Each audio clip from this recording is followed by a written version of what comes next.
Workflow at a standstill because of the Msoidclil Library DLL. I'm Sophie Chen, a senior Windows support engineer.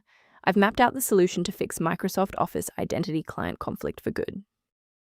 Before the walkthrough for Msoidclil Library, note that a diagnostic resource for reviewing system references is linked below. This is the Msoidclil Library, the Microsoft Office Identity Client Library. It manages the unmanaged orchestration of Office 365 and Microsoft 365 login manifests.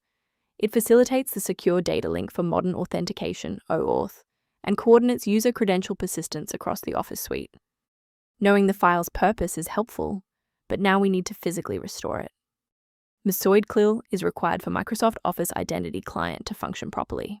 Downloading and reinstalling the current official version of Microsoft Office Identity Client will repair missing or broken application files.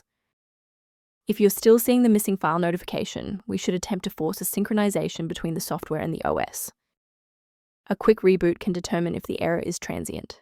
While it won't fix a deleted file, it can re-establish the connection between your software and the Msoidclil library file, if the path was temporarily busy.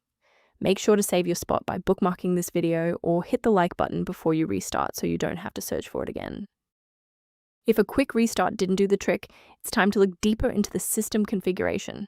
If you need to pause the video to find your settings menu, I'll be right here. Rebooting didn't reconnect the runtime links, so let's go into the control panel and refresh the library files. First, go to Control Panel, then select Programs and Features.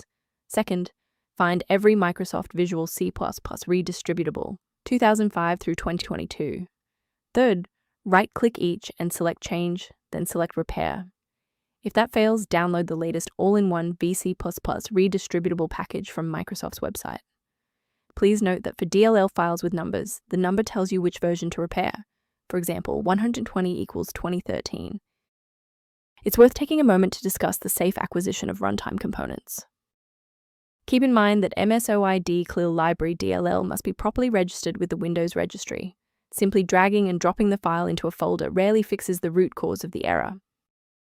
Instead of relying solely on manual updates, you can maintain your system environment using a professional maintenance utility. If missing library references are recurring, the software link below provides general information on maintaining Msoidclil Library. If this diagnostic guide saved you time launching Msoidclil Library today, please show your support by liking the video and subscribing for more expert-level troubleshooting.